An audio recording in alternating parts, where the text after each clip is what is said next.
¿Qué tal, alumnas y alumnos? Gusto en saludarles nuevamente. En esta oportunidad y comenzando una nueva unidad de los recursos procesales en materia civil, nos corresponde analizar los recursos de nulidad en el procedimiento civil, los que son recogidos a través de dos recursos bajo una misma denominación, que es el recurso de casación, tanto en su versión como recurso de casación en la forma como recurso de casación en el fondo. En esta oportunidad vamos a comenzar con la parte introductoria a este recurso y también iniciaremos el estudio del recurso de casación en la forma. Vimos latamente en su oportunidad el recurso de apelación. El recurso de apelación, que es un recurso de enmienda que está ligado al concepto de instancia, que permite que un tribunal superior jerárquico, el tribunal de segunda instancia, es el que pueda revisar todos los aspectos discutidos en primera instancia, con la limitación y los grados de competencia que vimos en su momento, para enmendar conforme a derecho el agravio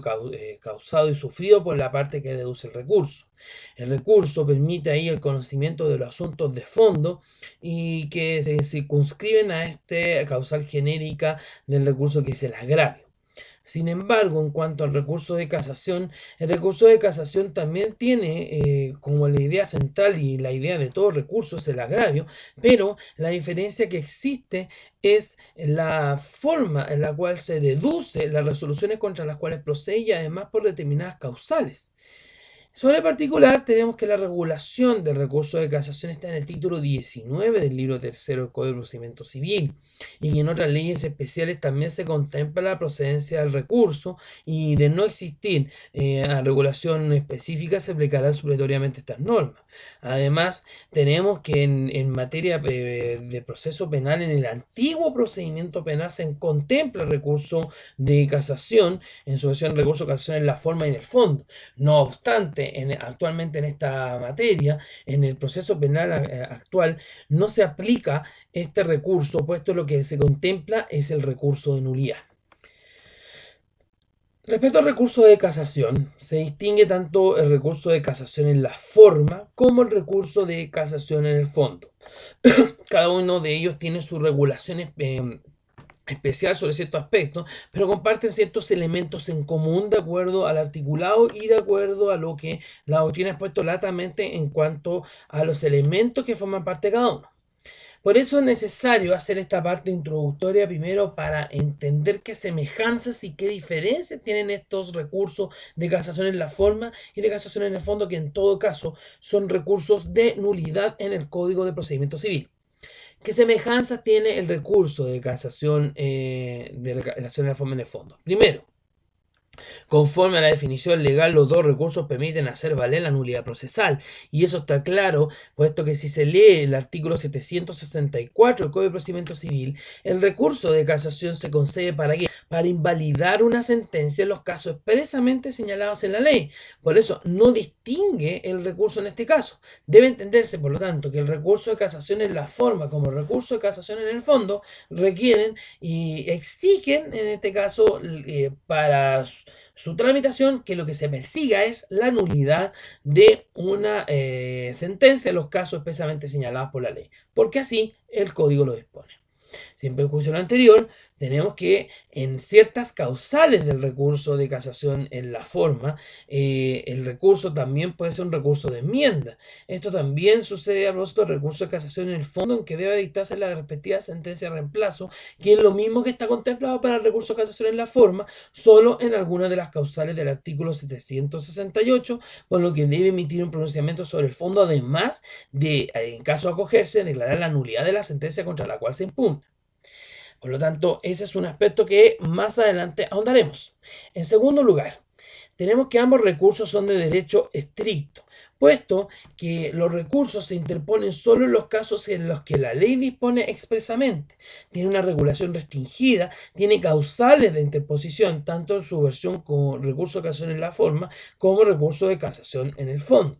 En segundo lugar, y en relación con este carácter de derecho estricto, las exigencias que formula la ley en el escrito han sido estrictas, aunque con el tiempo se han ido disminuyendo en cuanto a sus exigencias, sin perjuicio que aún existen estos examen de admisibilidad del recurso. En ese término, en relación con el mismo punto, existe un caso de preclusión que dispone el propio artículo 774 en cuanto a la interposición del recurso, puesto que señala que interpuesto este recurso no se puede hacer variación de él en ningún género, incluso a pretexto de encontrar otro vicio que pueda ser denunciado mediante el recurso, sin perjuicio de las facultades que también vamos a ver que se contemplan de oficio por parte del tribunal, conociendo a propósito un recurso de casación en el cual pueda entrar a casar de oficio. Sobre este mismo punto, es necesario que en ciertos casos la preparación del recurso de casación en la forma para que éste haya sido deducido y prospere, por lo tanto, su tramitación. Esa es otra de las exigencias en cuanto a su carácter de derecho estricto. Además, el hecho de que el recurso sea de derecho estricto también se traduce en la sanción procesal de inadmisibilidad si es que no se cumplen estos requisitos. Del recurso de casación en la forma también se tiene que hacer un examen de admisibilidad, lo mismo que respecto al recurso de casación en el fondo, que nosotros veremos más adelante, en particular respecto a este último. El examen es mucho más, más profundo en cuanto a sus procedencias y la posibilidad de ser rechazado incluso antes de su legal tramitación por manifiesta falta de fundamento. En tercer lugar, los dos recursos no constituyen instancia. Recordemos bien, y he insistido bastante en esto, que el concepto de instancia está solamente ligado al recurso de apelación, un mecanismo de impugnación que apunta a la enmienda del fondo del asunto con una mayor mayor amplitud y menor limitación de lo que tiene a diferencia del recurso de casación. En este caso, el recurso de casación en la forma se deduce solamente por las causales y formales que establece el legislador, lo mismo que el recurso de casación en el fondo. No es una nueva revisión de los hechos. Puede traer aparejada la revisión si es que se acoge el recurso y sea necesario dictar la sentencia de reemplazo, pero este no es el objetivo principal del recurso, puesto que el objetivo es perseguir la nulidad de la sentencia. Además, por otro lado, y en cuarto lugar, en su cuarta semejanza entre ambos recursos, es que existe lo que es la llamada casación de oficio. Esto según lo que ordena y permite el artículo 775 del Código de Procedimiento Civil, en que se extiende a propósito de cualquier ciencia o recurso, incluso conociendo de un recurso a apelación, si es que así se advierte una casación de oficio, en la que el tribunal, en la vista de la causa, si es que es procedente, ordenará o solicitará a las partes que entren a emitir pronunciamiento sobre esta eventual casación de oficio, exponiéndose ante los abogados que comparezcan la situación que ha advertido la Corte en relación con la tramitación y por lo tanto aplicar esta casación de oficio. En quinto lugar, en ambos casos se mantiene el principio de jerarquía, puesto que el recurso de casación en la forma y en el fondo es conocido por el superior jerárquico contra el cual se presentó el recurso de casación respectivo. En este caso, por ejemplo, en cuanto al recurso de casación en la forma, lo va a conocer si es que se interpone ante una resolución dictada por el tribunal inferior, la Corte de Apelaciones respectiva, y si es presentado contra una sentencia dictada por la Corte de Apelaciones, lo conocerá la Corte Suprema. En este punto, en relación con el recurso de casación en el fondo, solamente procede contra sentencias dictadas por Corte de Apelaciones, en las cuales será solo conocido por la Corte Suprema. Así las cosas, tenemos además que pese a estas semejanzas también existen diferencias que lo distinguen en uno y otro. Y ahí empezamos ya a definir el objeto de cada uno. Primero, en cuanto a la finalidad. El recurso de casación en el fondo lo que persigue es correcta y uniforme aplicación del derecho, el que resuelve el fondo, la decisoria litis, que es en este caso la norma que incide en el pronunciamiento del fondo del asunto que ha sido sometido a conocimiento de los tribunales con las competencias que le otorga la ley. Por otra parte, el recurso de casación en la forma lo que persigue es la observancia de las garantías que tienen las partes en relación con el concepto de debido proceso, que apunta a sus principios, plazos y trámites esenciales. En segundo lugar, en cuanto al tribunal competente para conocer el recurso. Bueno, aquí tenemos lo que ya habíamos adelantado, sin perjuicio que entre ellos lo que se mantiene el principio de jerarquía entre sí y eso lo hace semejante. Pero en cuanto a la competencia ya vimos y adelantamos recién, es distinto. En cuanto al recurso de casación en la forma, así que se interpone contra una sentencia dictada por un tribunal inferior, lo conocerá la Corte de Apelaciones respectiva. En caso que se interponga contra una sentencia dictada por una corte de apelaciones o tribunal arbitral de segunda instancia que esté formado por miembros que conozcan asuntos en materia de esta corte y así sea designado, lo conocerá la Corte Suprema. Finalmente, en cuanto al recurso de casación en el fondo, es la única competencia exclusiva y excluyente es la Corte Suprema, puesto que se interpone contra sentencias dictadas por tribunales, por el tribunal inmediatamente inferior, esto es la Corte de Apelaciones respectiva. Siguiendo con este punto, también tenemos una tercera diferencia en cuanto a las resoluciones que hacen procedente el recurso. En relación con el recurso de casación en el fondo, tenemos que las resoluciones que hacen procedente el recurso son distintas en un otro caso. En cuanto al recurso de casación en el fondo, procede contra sentencias definitivas e interlocutorias que pongan término al juicio o hagan imposible su continuación. Esto último es relevante, puesto que impide que un recurso de casación en el fondo pueda deducirse conjuntamente, por lo tanto, con un recurso de apelación, puesto que si se deduce en recurso de apelación no se trataría de una sentencia que ponga término al juicio o haga imposible su continuación. Además, estas resoluciones deben ser dictadas por cortes de apelaciones o por un tribunal arbitral de segunda instancia constituido por árbitros de derecho que hayan conocido asuntos de competencia de la Corte de Apelaciones. Recuerden que esto también se puede extraer en los casos en que procede el compromiso, cláusula compromisoria en materias de arbitraje que están permitidas y que pueden constituir además y designarse un tribunal arbitral de segunda instancia. Sin embargo, en relación con el recurso de casación en la forma, procede este contra sentencias definitivas y las interlocutorias que pongan término al juicio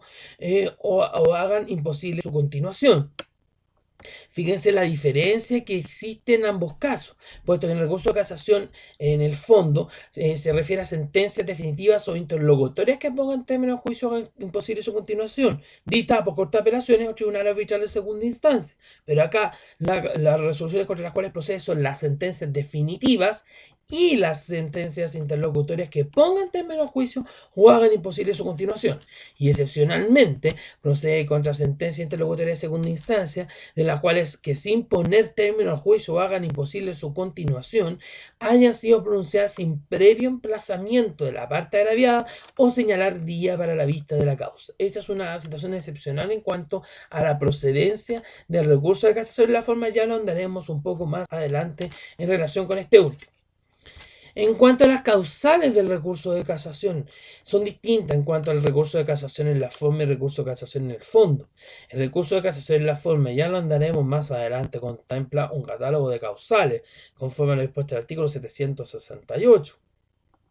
Son 9 causales, las cuales inciden en relación con el procedimiento, la dictación de la sentencia o también con la conformación e integración e instalación del tribunal. En cuanto al recurso de casación en el fondo, la causal es única y genérica, pero no deja de ser en cuanto a su carácter de derecho estricto, esto es, la infracción de ley que influye sustancialmente en lo dispositivo del fallo. Dicho lo anterior, ya tenemos algunas luces hasta este momento, las diferencias que existen entre el recurso de casación en la forma y en el fondo, aunque no debemos olvidar que en el elemento común que une a ambos, además de existir estas ciertas semejanzas y ciertas diferencias, es perseguir la nulidad de la resolución impugnada de acuerdo a la inobservancia tanto de la aplicación del derecho o bien de la inobservancia de las formas del procedimiento y las garantías procesales que deben asegurarse a todas las partes. Con eso ya vamos a empezar a analizar y con esto ya partimos con el recurso de casación en la forma. Según lo que ya hemos visto a modo introductorio, el recurso de casación en la forma es un acto jurídico procesal de la parte agraviada destinada a obtener del Tribunal Superior Jerárquico la invalidación de la sentencia por haber sido pronunciada, con inobservancia de los requisitos legales que emanen un procedimiento viciado al haberse omitido las formalidades esenciales que la ley establece. De este concepto podemos determinar que el recurso de casación en la forma apuntada, invalidar la sentencia impugnada por prescindencia de los requisitos legales de la propia sentencia o bien por la omisión de formalidades esenciales en el procedimiento que se torna viciado. Esto es un elemento bastante importante en cuanto a que define el objetivo que tiene el recurso de casación en la forma y que lo va a hacer distinguir claramente del recurso de casación en el fondo, aunque insisto, el elemento común de ambos es invocar la nulidad de la sentencia. Dicho lo anterior, ya tenemos que analizar un poco más latamente las características que tiene el recurso de casación en la forma para ir adentrándonos también en su tramitación y en cuanto al fallo del recurso. ¿Qué características tiene el recurso de casación en la forma? En primer lugar, es un recurso de carácter extraordinario, procede solo contra determinadas resoluciones judiciales. Se interpone directamente ante el tribunal que dictó la resolución impugnada, es decir, el tribunal distinguiremos como tribunal acuo, el que dicta la resolución que objeto el recurso, y para que sea conocido y resuelto por el Tribunal Superior Jerárquico. Este va a ser el tribunal ad quem.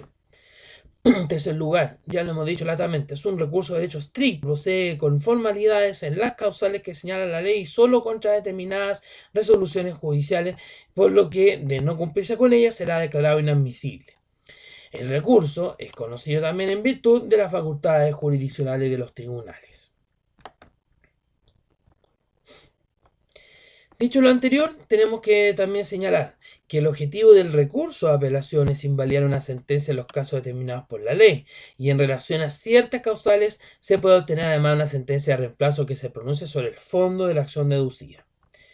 Por otro lado, también recorre en cuanto a su procedencia toda la jerarquía de los tribunales en relación con el tribunal acuo ad quem en cuanto a tribunales que son competentes. Su interposición puede proceder conjuntamente con un recurso de apelación en caso de las sentencias definitivas de tribunales de primera instancia y tribunales inferiores, y con el recurso de casación en el fondo respecto de las sentencias de segunda instancia. O sea, se puede interponer conjuntamente con estos recursos el recurso de casación en la forma. En cuanto a su interposición, debe concurrir también el agravio, que debe ir unido también no solamente a este perjuicio que le ocasiona, sino que debe también configurarse la causal por la cual se autoriza la interposición del recurso. Este recurso, como ya señalamos, que no constituye instancia, a diferencia de lo que sucede con el recurso de apelación, de lo cual ya hemos expuesto con anterioridad.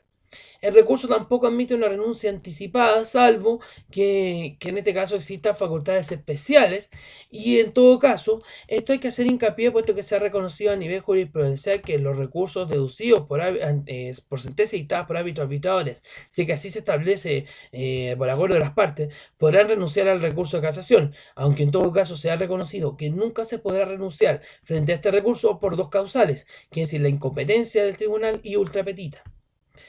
Su razón es velar por el cumplimiento de las formas procesales que están establecidas en la ley y además la igualdad que existe entre las partes. El objetivo es mantener la igualdad de armas dentro del proceso y por lo tanto permitir que ambas tengan los mecanismos necesarios para obtener los fines que el propio proceso permite que éstas se puedan alcanzar en su tramitación conforme a derecho. ¿Cuáles son los tribunales que intervienen en el recurso? A diferencia del recurso de apelación, no llamamos tribunal de primera y segunda instancia, porque recuerden que el concepto de instancia está establecido solo para el recurso de apelación. Tenemos que aquí un tribunal acuo ante el cual yo interpongo el recurso de casación en la forma, y un tribunal ad quem que es el que va a conocer del recurso propiamente tal. En el tribunal acuo podemos encontrar que el recurso puede ser interpuesto en tribunal inferior o ante la Corte de Apelación respectiva, dependiendo si la resolución o sentencia impugnada, en este caso dictada por uno u otro tribunal. En tribunal ad quem, dependiendo del caso anterior, será la Corte de Apelaciones, si que se recurre contra una sentencia dictada por tribunal inferior, o la Corte Suprema, si que se interpuso ante una sentencia dictada por la Corte de Apelaciones en los casos que la ley autoriza su interposición. El tribunal donde debe deducirse el recurso dependerá, por lo tanto, cuál va a ser la resolución que es susceptible del recurso de casación en la forma. Sobre todo último, tenemos que también indicar quién es el titular del recurso de casación en la forma. Se ha señalado que sobre este particular que es necesario distinguir que sea parte en el proceso que se dictó la resolución el que deduce el recurso de casación en la forma. Segundo, debe haber sufrido un agravio con la resolución pronunciada en el proceso.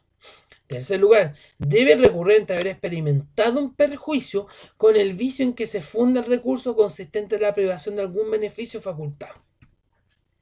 Esto es bastante relevante a la hora de que prospere o no el recurso de casación en la forma, puesto que el artículo 768, inciso penúltimo, recoge ya un aspecto fundamental que nosotros, y que en términos generales conocemos a propósito de los incidentes de nulidad procesal, que es la posibilidad de desestimar el recurso si es que, si bien se ha generado un perjuicio, este puede ser reparable no solamente con la declaración de nulidad. Es decir, debe hacerse indispensable que a través de este recurso solamente se pueda eliminar el vicio de esta forma, puesto que de lo contrario el recurso no va a prosperar, dado que hay otras formas de eliminar el agravio. Esto se ha conocido como un principio de trascendencia que debe tener el vicio que se invoca, teniendo en cuenta las distintas mecanismos de impugnación que existen en el proceso para obtener el remedio que se persigue a través del recurso que se hace en la forma. Es que se advierte que existen otros mecanismos, por lo tanto el recurso aquí no va a prosperar, no va a lograr el objetivo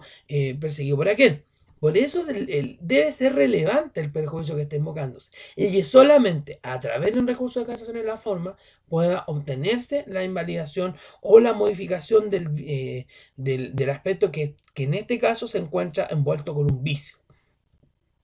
Esto se ha reflejado generalmente en la interposición de recursos de apelación con recursos de casación en la forma, en que se suelen utilizar los mismos fundamentos para uno u otro sin perjuicio de la interposición y la formalidad de cada uno, puesto que aquí se advierte que acogiendo el recurso de apelación podría perfectamente enmendarse el vicio que se invoca a través del recurso de casación en la forma. Y eso obedece claramente a a la,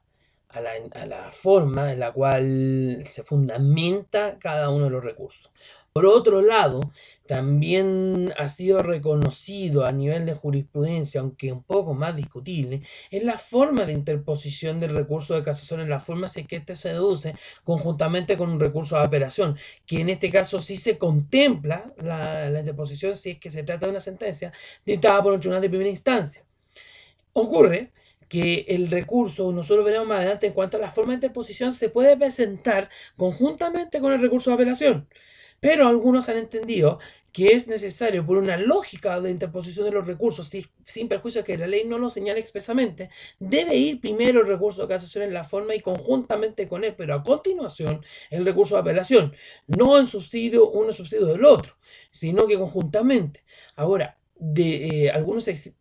contemplan esta exigencia e incluso se ha visto que se interponen en subsidio un recurso de casación en la forma y en subsidio recurso de apelación, o erróneamente recurso de apelación y en subsidio recurso de casación en la forma. Ahora, por esa lógica recursiva, algunos han sostenido que si se interpone primero el recurso de apelación, aunque sea conjuntamente con el recurso de casación en la forma, tiene su razón de ser y por lo tanto no es susceptible de declararlos admisibles a acoger la tramitación. Es un aspecto que se discute, que no todos comparten, pero que obedece a una lógica de interposición de los recursos, puesto que si yo deduzco el recurso de apelación primero, a pesar de que lo deduzca conjuntamente con un recurso de casación en la forma, se entiende que de interponer primero el recurso de apelación reconoce la validez en la forma en que está dictada la sentencia que es objeto de estos dos recursos. Por lo tanto, el recurso de casación en la forma pierde fuerza en cuanto a la admisibilidad por esa lógica recursiva. Pero insisto, ese es un aspecto discutible y que no todos comparten, pero que sí existen voces que dan cuenta que por la lógica no podría prosperar en cuanto a su tramitación el recurso de casación en la forma si es que se deduce de este modo.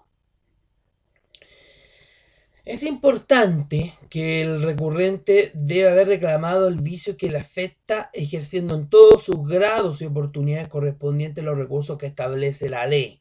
Este requisito alude a lo que nosotros vemos más adelante en señalar que el recurso tiene que ser preparado en algunas causales, salvo que la propia ley lo exime de esta carga y que por lo contrario no podrá prosperar en cuanto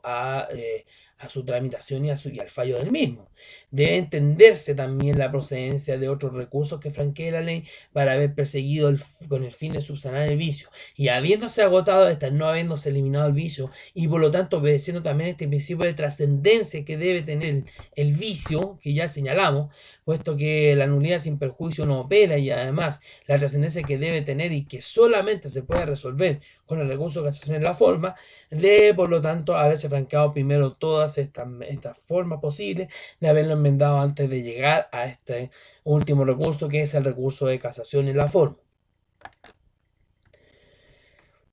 Dicho lo anterior, ya tenemos que analizar y por último ya resoluciones contra las cuales procede el recurso de casación en la forma.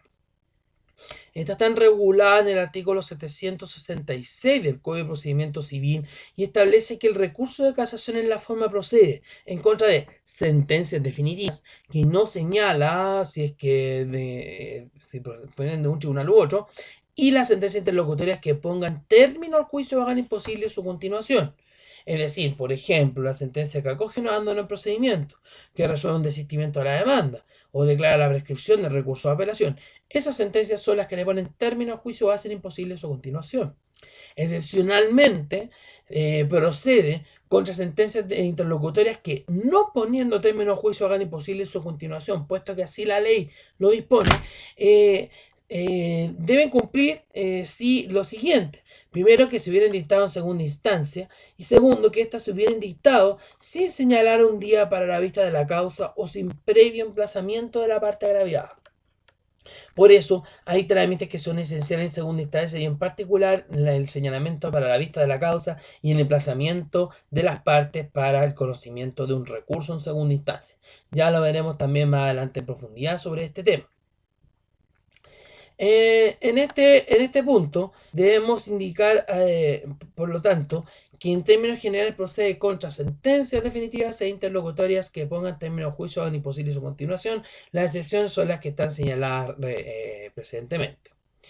Es importante señalar que el recurso de casación en la forma procede solo en los casos, en este último que señalamos, que se hubiera solicitado alegatos para que proceda la resolución en la cual no se ha señalado día para la vista de la causa. Pues esta resolución no se encontrará en las que se ordene dar cuenta, por lo tanto, no va a proceder a deducir un recurso de casación en la forma si es que no existe esta petición de alegatos en los cuales la ley por su solo ministerio no las da.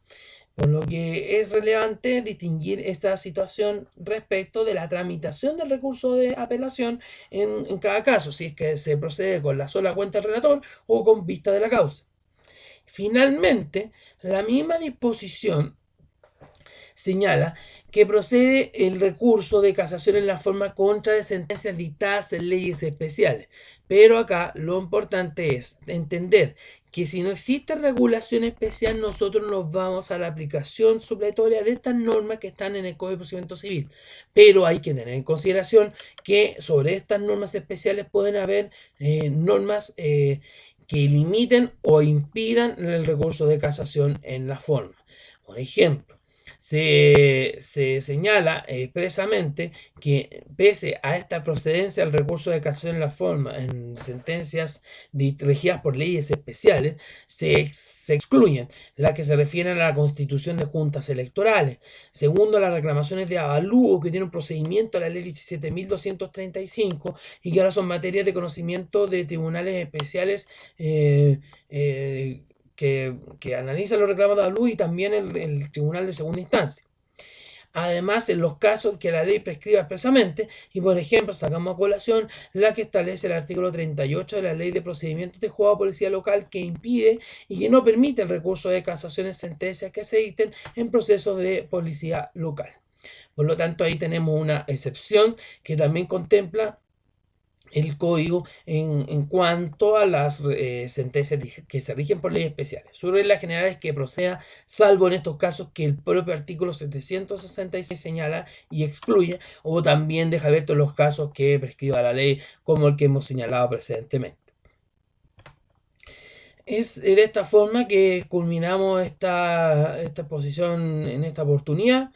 Y seguiremos conociendo también de la tramitación del recurso de casación en la forma y para después seguir con la tramitación del recurso de casación en el fondo, el examen de su causal y la trascendencia que tienen en el ordenamiento jurídico estos dos recursos que recogen lo que es la petición de nulidad de sentencias en los casos que señala expresamente el legislador, tales como lo que hemos señalado precedentemente. Eso sería todo entonces y nos estaremos viendo en otra oportunidad también con el conocimiento del recurso de casación en la forma de lo que nos va quedando y después para seguir con el recurso de casación en el fondo. Que estén muy bien.